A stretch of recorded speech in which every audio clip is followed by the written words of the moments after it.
Y vamos a hablar ahora de lo que pasó ayer con la primera votación, donde se modifica la llamada ley Salaverry. Y está con nosotros don Freddy Ames para hablar precisamente sobre este tema. Él fue candidato a presidente de la Federación Peruana de Fútbol, ¿no? La ley Salaverry, la ley Oviedo, ya como quieran llamarla, ¿no? Hola Nicolás, muy buenos días. Mira, el día de ayer, en realidad, el Congreso lo que ha hecho, ha tratado de corregir un gravísimo error, que lo hizo al publicar esta ley, que es la 30.727, la denominada Ley de Fortalecimiento de la Federación Peruana de Fútbol. Voy a dar varios ejemplos porque es importante que el pueblo entienda. La FIFA está en contra de cualquier intervención del Estado. Hipotéticamente, hemos elegido nosotros a un presidente. Este presidente tiene un periodo de 4 años y se le ocurre al Estado, por alguna circunstancia, sacarlo del cargo sin causa justa, como lo hizo en el gobierno militar, y poner a una persona ahí. Automáticamente lo desafilian porque el concepto está que las propias... Claro, que está ocurriendo una intromisión. Exacto, exacto. Y la intromisión no solamente es de facto, puede ser inclusive legal. ¿Y cómo es legal? Una norma donde modifica lo que la Asamblea determinó. ¿Qué determinó la Asamblea hace 4 años? Elegir a una junta directiva por 4 años, que termina su mandato el 31 de diciembre de este año. De tal manera que esta ley, denominada de fortalecimiento de la Federación, prorroga el mandato del actual presidente por 2 años más. Eso atenta contra lo que señaló la propia Asamblea. Claro, pero ahí detengámonos un momento, Freddy, porque eso es una intromisión. Por supuesto, por supuesto. Y cuando esa intromisión por existió... eso, ¿cómo se llama esta señora Montserrat Jiménez, que es la que viene de parte de la Conmebol? Por favor. O sea, yo no entiendo la lógica de esta señora, porque ella dice, si modifican esa ley, la FIFA lo considerará una intromisión. Oye, pero la ley es una intromisión. La ley está cambiando las reglas de juego de la elección de la federación. Por supuesto. O sea, cuando les conviene, no hay intromisión. Y cuando van a modificar, dice, están modificando una norma que a nosotros nos favorece. Por favor. Lo que pasa que yo me quejo, porque quien debía quejarse de la intromisión en ese momento era el presidente de la federación. No se quejó porque esa ley tenía nombre propio para él. Es más, nos estaban imponiendo a una persona que no debería estar en el cargo. En consecuencia, ¿qué ha hecho el Congreso? Corregir esa norma y decir, señores, nosotros nos equivocamos. Y como nos hemos equivocado, tenemos que derogar esa norma, lo cual es absolutamente correcto. Y hoy dice, y sale un comunicado sin firma, pero tengo entendido que lo defiende el secretario, dice, señores, mañana ya comunicamos a la Conmebol, ya comunicamos nosotros a la FIFA, y si es que derogan esta norma nos van a suspender. ¡Qué vergüenza! ¡Qué desvergüenza! ¿Cómo se les ocurre? Bueno, eso es lo que ha salido a decir Juan Matute por todos lados. No, y ahí hay un comunicado también que ha emitido la Federación. O sea, que nos quieren decir a nosotros que porque el Congreso está corrigiendo una intromisión, ¿nos van a desafiliar? El tema de fondo es... Pero yo creo que hay que ser reiterativos en eso para entender. Es decir, cuando el Congreso de la República hace una ley donde se prorroga contra los estatutos de la propia Federación, ¿no es cierto? El mandato del señor Edwin Oviedo está bien. Eso no es intromisión. Oiga, pero es el Parlamento el que se está metiendo en la Federación. Por supuesto. No, está muy bien. ¿Por qué? Porque es a favor de Oviedo. ¿No es cierto? Pero cuando el Congreso dice, no, eso está mal, vamos a corregir esto y restablecer las cosas como estaban. Es decir, como establecen los reglamentos. Como debe ser. Como lo que... es una intromisión. Así es. Los desafiliamos. O sea, no puede ser. La Asamblea de Bases es la institución máxima dentro de la Federación. Eligió a una junta directiva por 4 años y los señores debían haber llamado a elecciones para que este mes, o sea, ayer debía haberse elegido a la nueva junta directiva. Ayer, para que tome cargo el 1 de enero del año 2019. No lo han hecho a propósito, porque hay tiempos que pasan. Como bien decía el Tigrillo, el tiempo le favorece. Entonces dice, mientras que esto vaya pasando, probablemente mis casos personales se vayan resolviendo y yo pueda continuar no solamente en 2019, 2020 y lo más adelante inclusive, y bueno, regresamos al ciclo mundial, ya no será pues el 2019, el 2022. ¡Qué buena raza! O sea, en realidad cree que somos tontos. Nosotros, yo soy presidente de un club profesional. Y como presidente, en los 4 años, nunca me han recibido. Nunca nos han tratado como debemos ser. Y hoy pretenden quedarse más tiempo. Que no nos mientan. Los señores tienen que ir, es más, no deben quedarse un día más. Tiene que haber una junta transitoria para que elija la nueva junta. Pero el señor tiene que irse el 31 de diciembre. Porque acá hay 2 temas, ¿no es cierto? Yo quisiera que los separemos. Uno es el tema Oviedo. O sea, yo creo que a estas alturas está absolutamente claro que Edwin Oviedo lo que ha hecho, sobre todo desde agosto del año 2015, en que el fiscal Juan Carrasco llega a la conclusión de que ha habido una operación, ¿no es cierto?, mafiosa, primero por tomar el control de una azucarera como Tumán. ¿Cómo lo hacen? Adquieren una deuda menor, consiguen una jueza que le dice, para que usted cobre su deuda, va a administrar la azucarera. Entonces se meten por la ventana a la azucarera, porque es insólito, ¿no es cierto?, que una empresa tenga una deuda pequeña en comparación con el tamaño de la empresa y termine nombrando un juzgado, un administrador para cobrarse la deuda. El señor se cobra 500 veces la deuda, ¿no? O sea, lo que le debían. Y encima crea una tercerizadora donde todas las utilidades de la azucarera son desviadas. Pero cuando se empiezan a producir los conflictos con la gente de Tumán, que al comienzo estuvo muy ilusionada con el ingreso de Oviedo, que venía con toda la imagen de empresario, cusqueño, emprendedor y todo lo demás, empieza la violencia y empiezan los muertos, y la conclusión del fiscal es que el autor inmediato de esos muertos era el señor Edwin Oviedo, por lo menos de 2. Entonces, esa era la situación en agosto del 2015. A partir de ese momento, Edwin Oviedo empieza a usar a la Federación Peruana de Fútbol, a su influencia con sus amigos fujimoristas, porque es aportante de los fujimoristas, porque los Becerril trabajan para él, incluyendo al propio Héctor, ¿no es cierto?, el congresista Héctor Becerril, y empieza a usar sus relaciones y contactos en el Poder Judicial para protegerse, y a la Federación Peruana de Fútbol. El código... Como barrera de protección. O sea, yo he tratado de resumir sintéticamente la situación, pero ahora se le derrumbó todo. El código deontológico de la FIFA dice que el dirigente debe ser una persona incólume. No debe ser, debe inclusive parecer. Por cosas menores han sacado a muchos dirigentes de la Conmebol, y que hoy están en la cárcel, por cosas menores inclusive. Entonces, al señor lo que debía haber hecho en su momento, dar un paso al costado. Era lo correcto. ¿Pero qué pretendía? Con sus amigos del Congreso, promulgar una norma para que permanezca en el cargo y lo puedan blindar, entre comillas.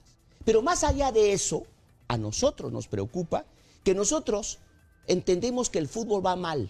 Estos 4 años no se ha hecho ningún avance, excepto una clasificación, y lo puedo decir entre las 4 paredes. Pero eso es el otro tema, ¿no es cierto? Pero claro, terminemos el primero, ¿no? O sea, ¿cómo se ha utilizado ese poder? Porque ¿qué es lo que te da, por ejemplo, en relación a los medios de comunicación, el ser el presidente de la Federación Peruana de Fútbol? Te da primero los derechos del Mundial. Mira, yo me rompía la cabeza tratando de entender por qué me trataron de sacar del canal en el que estaba a partir del año 2015. Después entendí. O sea, yo le pegaba con fierro Oviedo y el canal estaba negociando los derechos del Mundial con el mismo señor. O sea, yo estaba sobrando ahí, ¿no? Pero digamos, lo que ocurre es que tú tienes un enorme poder porque manejas los derechos de transmisión por televisión, ¿no es cierto? Manejas las invitaciones, manejas hasta las entrevistas.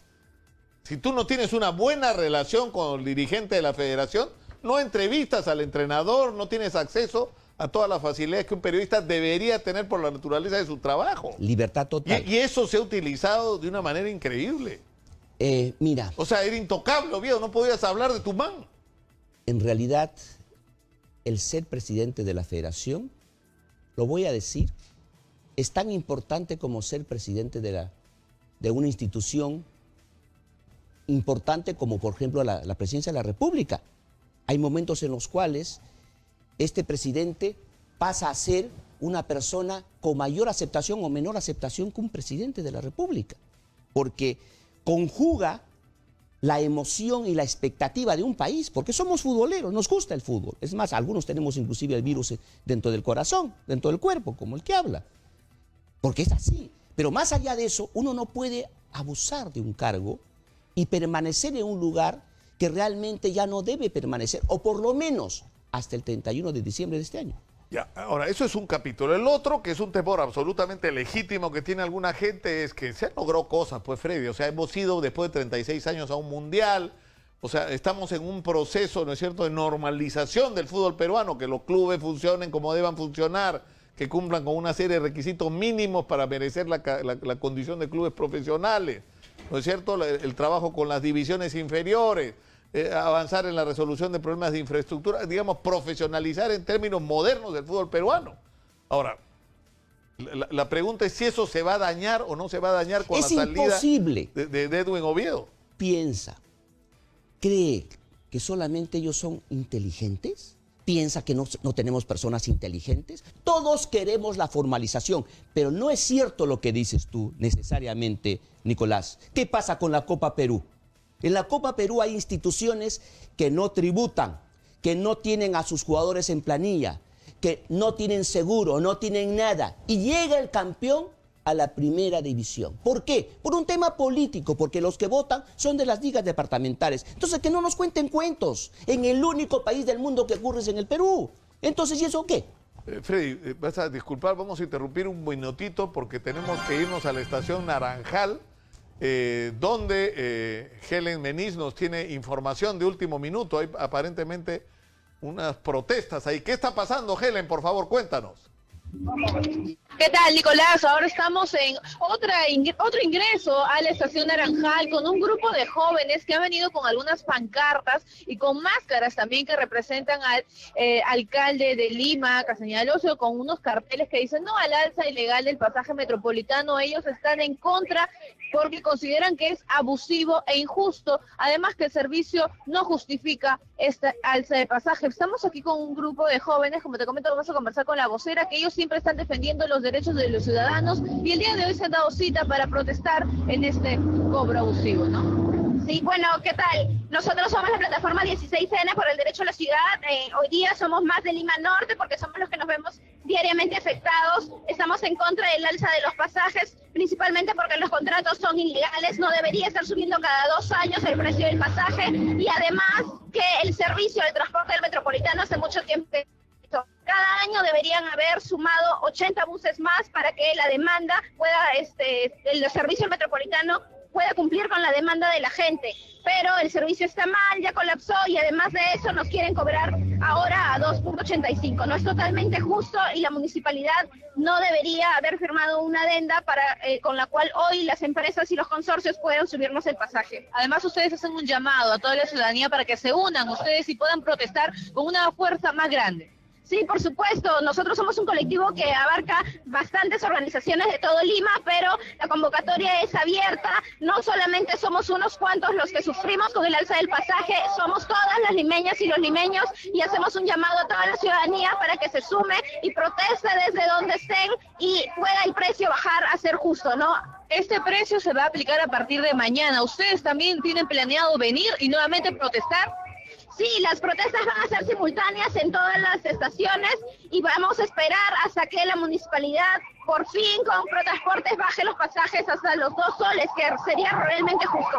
Ok, muchas gracias por conversar con Exitosa. Es lo que nos ha mencionado la vocera de este colectivo, que está en contra al alza ilegal del pasaje, que es lo que ellos consideran que es realmente abusivo e injusto. Informó Helen Meniz para Exitosa. Gracias, Helen. Es increíble, pero uno de los letreros, para los que no nos escuchan solamente por la radio y no ven las imágenes, dice, estoy chihuán y me quieren cobrar más. ¿Cómo se le han prendido a Leila por lo que dijo acá en la entrevista que tuvimos, ¿no? Donde habló de que no le alcanzaba para la vida que le quería dar a sus hijos con lo que le pagan en el Congreso? Bueno, que renuncie, pues. ¿Ah? Que renuncie. Pero es ahora, escúchame, Freddy, la interrogante, insisto, es esta. No se va a perjudicar lo que se ha avanzado, es decir, porque ya esta crisis ha empezado a tener costo, ¿no es cierto? Gente que ha sido clave en todo este proceso de formalización y modernización ha renunciado a raíz de todos los escándalos en los que se ha visto involucrado Oviedo. El último fue de los cuellos blancos, ¿no es cierto? Toda esa red que había armado en el sistema judicial para bloquear la investigación del fiscal Juan Carrasco de Chiclayo. Nosotros, cuando fuimos candidatos a la presidencia de la Federación Peruana de Fútbol, tuvimos la oportunidad de preparar un documento que se llamaba las propuestas para el fútbol. Y dentro de las propuestas, lo primero era la profesionalización y sacar de lado todo aquello que sea corrupción o vicios de corrupción. Teníamos un directorio de lujo para hacer los cambios que debíamos hacerlo, y estoy absolutamente seguro que si nosotros estuviéramos en el cargo, las cosas estarían inclusive mejor, porque hubiéramos reformado la Copa Perú, ya no sería informal, sería una institución que el campeón y el subcampeón se verían a segunda, como debe ser, y todos bajo una norma como debe ser. Los clubes con infraestructura, porque en estos momentos, Nicolás, no podemos hacer nosotros más allá de lo que podemos hacer, porque la infraestructura para el fútbol es escasa en el Perú. Entonces necesitamos canchas, y en el caso del fútbol no es como básquet, necesitamos 2 o 3 canchas que son aproximadamente 20.000 metros cuadrados. Entonces la única forma que esto puede cambiar es que los clubes de fútbol, por lo menos los de la primera división, incluyendo los de la segunda división, tengan canchas de fútbol. No los tienen. En la Argentina, el gobierno cedió terrenos seriazos a todos los clubes. Es por eso que son potencia. Acá solamente 3 instituciones tienen estadios: la U, Alianza y Prestado Cristal. Y las demás instituciones, es más, la comisión de licencias les dice: todos sus estadios tienen que cambiar, usted es el GRAS, que es el GRAS de tercera categoría. Cuando no son estadios, no son propios, son de las municipalidades. Entonces, ¿qué hay que hacer? La municipalidad tiene un presupuesto anual. Como la cancha está mal, tiene que esperar el próximo año, si es que tiene los recursos suficientes. Entonces, el cambio del fútbol no solamente es un concepto normativo, que es importantísimo. Además de eso, es un concepto de infraestructura. Si no tenemos infraestructura, no vamos a crecer. Fíjate que en estos momentos, nuestra selección no tiene delanteros. ¿Y por qué no tiene delanteros? Porque no hemos trabajado en las divisiones menores para tener delanteros de propiedad. Esa es la preocupación para llegar a Qatar. Yo digo que hicimos bien en llegar, evidentemente, a Rusia. Pero Qatar, ¿cómo llegaremos si no tenemos delanteros, no tenemos jugadores de ese nivel? Y eso hemos debido trabajar desde abajo.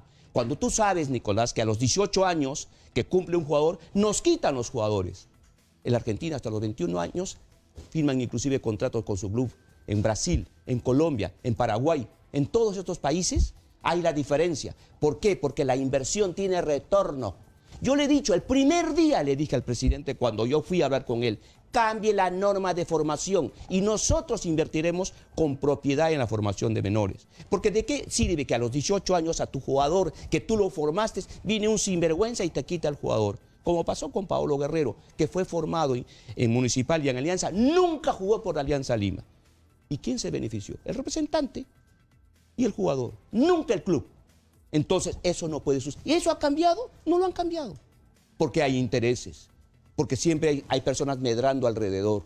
Y eso, cuando nosotros estábamos postulando, dijimos, lo íbamos a eliminar. Entonces hay conceptos que se mantienen. ¿Y cuál va a ser la solución?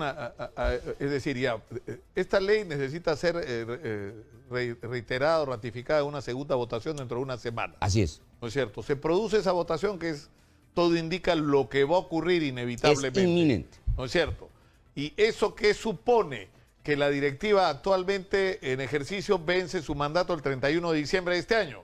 Lo que vamos a exigir, que inmediatamente se instale una junta transitoria y que esta junta transitoria tenga un solo objetivo: llamar a elecciones en el menor tiempo posible, ya no en el mes de diciembre o octubre del próximo año, quién sabe en el mes de marzo o abril del año que viene. Ahora, el problema es que eso te lleva una vez más a la controversia de quienes participan en esta votación para las elecciones. En este momento, y ahí hay otra vez la discusión sobre la intromisión, porque las reglas de quiénes votan y quiénes no fueron producto de la ley que promovió Renzo Reyardo, supuestamente para sacar a Burga, y al final terminó fortaleciendo a Burga, ¿no es cierto? Gracias a la ley de Renzo Reyardo se mantuvo Burga el tiempo que quiso, prácticamente. Muchos años. La última también, la ley Bengolea, que ahora le da 3/3 a lo que es la presencia de los árbitros, de los jugadores, de los técnicos, de las ligas y del fútbol profesional. Yo lo que entiendo, quien tiene que llamar a asamblea, pues el presidente actual o la junta directiva actual, tiene que juntarse ahí el fútbol profesional y las ligas departamentales, ellos por obligación, porque la FIFA sí lo obliga, incorporarlo a los demás entes.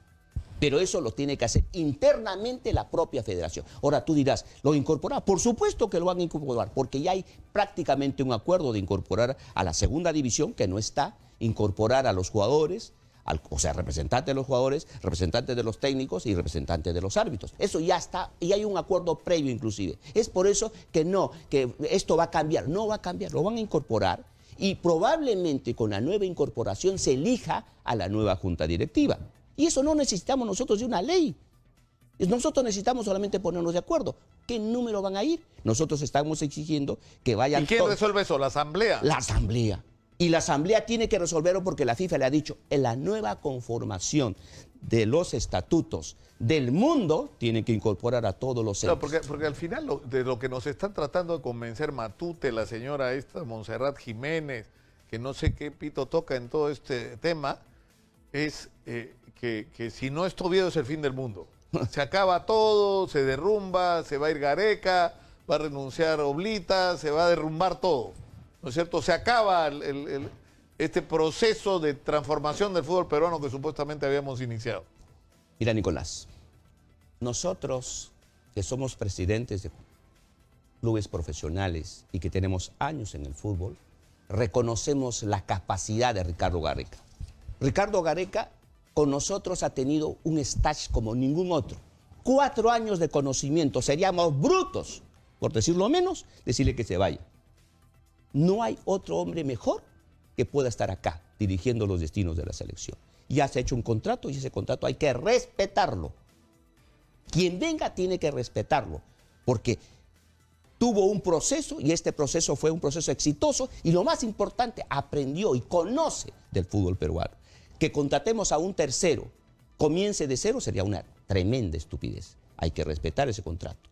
El que venga tiene que tener la capacidad suficiente para que entender que independientemente de la selección hay otros problemas que resolver. Entonces, que no nos cuenten cuentos. Como vuelvo a decir, ¿piensan que son las únicas personas inteligentes? Freddy Ames ha estado con nosotros. Tengo la impresión de que vas a ser candidato otra vez a la presidencia de la federación. Si Dios quiere. Has estado hablando como candidato ahora, ¿no? Freddy Ames ha estado con nosotros. Muchas gracias. Muchas gracias. Muy amable. Nos vamos a la pausa. Regresamos con más. Esto es Exitosa, la radio del Perú. Volvemos.